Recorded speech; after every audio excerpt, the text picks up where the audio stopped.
Black Kung Fu, Flo du Cholapinou, compilation amicale, big up à toutes les personnes comme moi qui rêvent beaucoup.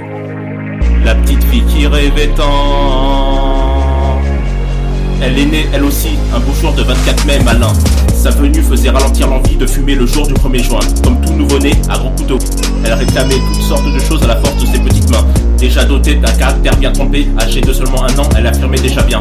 Quand est venu enfin le jour pour cette petite fille d'entrer à la garderie, pas du tout joviale de quitter le confort familial. Baby faisait déjà beaucoup de chichi. Très en retrait, elle ne se mettait en avant seulement pour se chamailler avec les autres filles.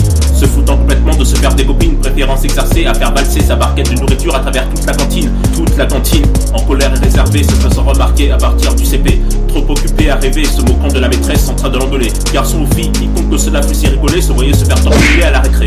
Et oui camarade, notre héroïne, encore gamine, qui en a déjà dans la mimine, n'est pas du genre à se laisser marcher sur les pieds. Tâchez mes petits de vous le rappeler. Elle ne fit pas du tout l'unanimité, encore moins d'amitié, c'est clair, c'était pas elle la plus populaire. Petite fille préférait snober tous les autres écoliers, plus secrètement se cacher pour pleurer. Espérant que chaque journée allait rapidement passer, elle se mit dans son coin en commençant à rêver.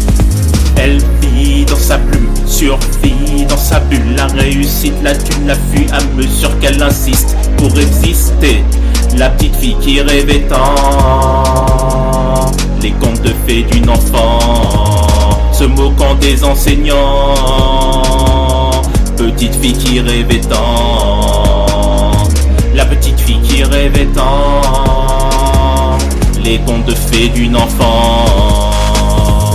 Elle développa une grande passion pour la danse, le chant, mais surtout les sports de combat, et ce depuis le collège. Pas du tout timide, mais réservé, surtout pas beaucoup intégré, voire apprécié. Habituée dans la cour de récré à se bagarrer pour se faire respecter quand on la traitait de joli garçon manqué. Jeune fille solitaire, quel sacrilège, à croire que c'était l'effet d'un sortilège, quel florilège. Notre héroïne ne se passerait-elle pas de ce putain de manège? C'est clair, comme à l'école primaire, elle ne se fit pas beaucoup de copines avec celles dont elle avait l'habitude de les appeler Blanche-Neige. Vernis couleur beige pour embellir ses jolies petites mains, dont elle prenait plaisir à faire usage à l'école le matin, adressant de fulgureux coups de poing à certains de leurs petits copains, dont notre héroïne avait l'habitude de les appeler les 7 nains. Le seul putain de privilège qu'elle ait eu, c'est de s'affirmer en territoire ennemi. Elle aurait pu penser que fuck la camaraderie. Elle a découvert que la grande amitié, ça n'a vraiment pas de prix. Elle a trouvé sa première meilleure amie, mais surtout son premier petit ami. Certains mecs sont des nuls, beaucoup de filles sont trop crédules. Elle se fait à ce monde pourri, notre amie se fond dans la masse dans cette putain de vie où elle peine à se faire adorer par sa propre famille. Tous ces problèmes qu'elle rêve de fuir pour s'en sortir, en parlant de rêve, elle a de quoi se divertir en attendant de réussir. Elle vit dans sa plume, survit dans sa bulle. La réussite, la thune, la fuit à mesure qu'elle insiste pour exister. La petite fille qui rêvait tant, les contes de fées d'une enfant,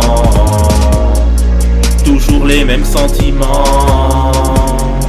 Petite fille qui rêvait tant, la petite fille qui rêvait tant, les contes de fées d'une enfant.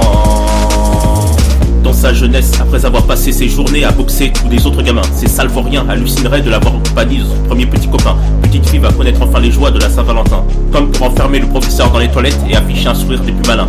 Rejetée par presque totalement toute sa famille, elle a grandi en serrant constamment les poings. Ses rêves d'enfant ne font que la hanter. Déterminée, motivée, notre héroïne en prenait le chemin. Elle en avait franchement rien à foutre qu'on les critiquait sur le fait qu'elle ait abandonné ses études. Elle savait qu'à partir de cette période, ses journées seraient rudes. À part sa copine d'enfance et son petit ami, personne ne comptait vraiment sur elle. Mais ça, elle en avait l'habitude. Son putain de CAP comptabilité n'en était lui qu'un prélude.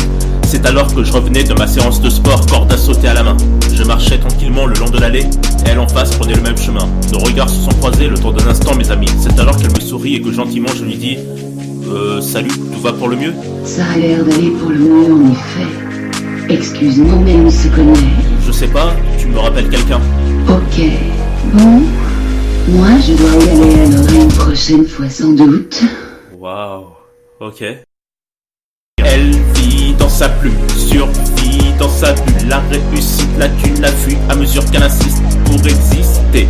La petite fille qui rêvait tant, les contes de fées d'une enfant, toujours les mêmes sentiments. Petite fille qui rêvait tant, la petite fille qui rêvait tant, les contes de fées d'une enfant. Elle vit dans sa bulle, elle vit dans sa bulle. Elle veut décrocher la lune, faire la une des magazines. Une gamine venue de nulle part qui rêve de devenir une star. Bref, on s'est beaucoup moqué d'elle, mais il en faut plus pour la démonter, la demoiselle. Survit dans sa plume, survit dans sa plume. Moi aussi je vis dans ma bulle, rêvant à mon tour de décrocher la réussite, la thune. Black Kung Fu, le flow du Cholapinou. Gros sur les 4 cordes.